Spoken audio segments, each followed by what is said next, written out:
Well, this is by far the most difficult video that I've ever had to make, but it has to be made because I believe that not only could it possibly save a life or two in the future, but there's also a good chance that it might be able to stop somebody from doing something stupid themselves in the future.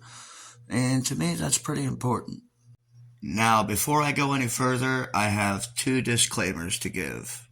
First off, if you are struggling with dark thoughts about harming yourself or somebody else, please talk to somebody. Don't follow through with it. It's not worth it. Trust me, I should know. That's what this story's about, actually.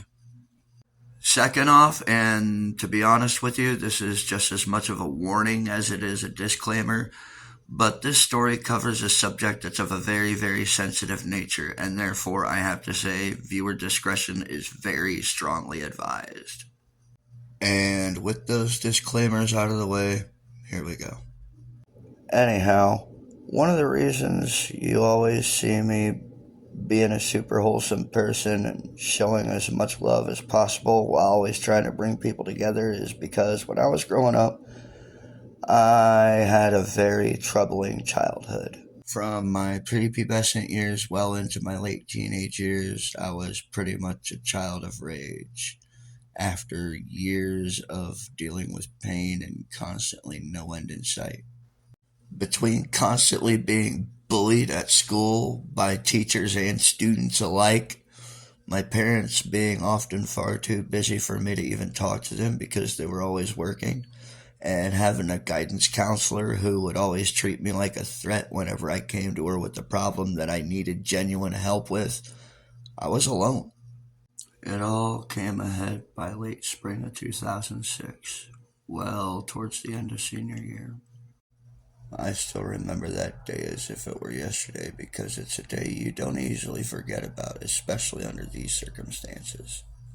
I was getting ready for another miserable day at school when I saw the key to my stepfather's gun safe sitting on the counter.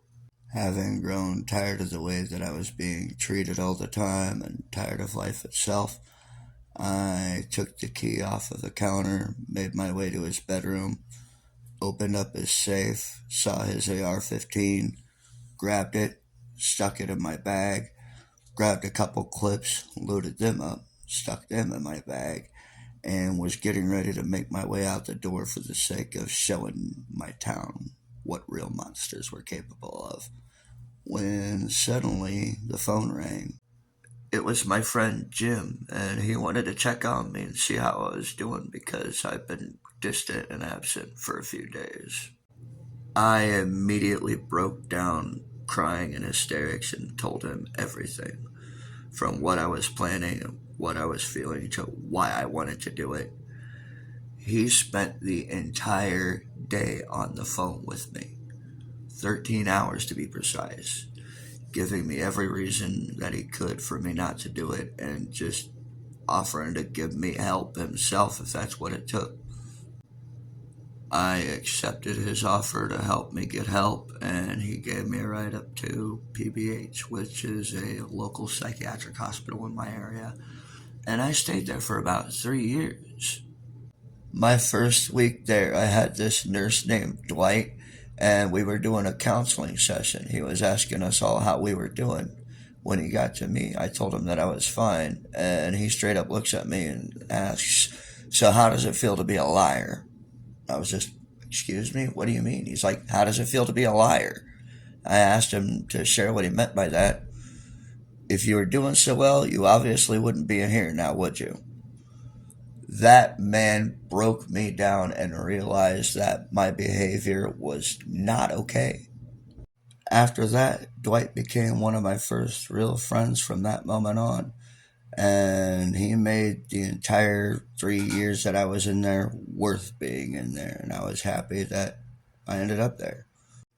When I got out, Jim was waiting for me in the parking lot to take me home, and we ended up burning a little bit while watching a couple movies, and I told him about my time in there. And believe it or not, that ended up forming a brotherhood between us that lasted for many, many years. Sadly, he passed away of a stroke back in 2017, and Ever since then, I've made it my duty to empower the best in other people because I don't want them being as deranged or as damaged as I was back then.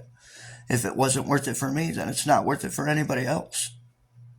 That should also explain my dark and spooky appearance a little bit because he inspired me to embrace myself as I see fit, not worry about what others think of me. With that all being said, again, if any of you are struggling with dark thoughts about harming yourselves or somebody else, please talk to somebody. If it wasn't worth it for me to do anything stupid, then it sure as hell ain't worth it for you to do anything stupid either. I promise you that. Life does get better. You just have to let it. And as for those of you who like to give people who are a little bit different than you a hard time, perhaps you should ease up and give them a friend instead, because you never know what kind of a difference you might make in their lives. And now that I have finally gotten all of this off my chest, I'm gonna go have myself a well-needed jam session. As for the rest of you, stay safe, stay strong, keep rocking out, and carry on. Rah! Good night.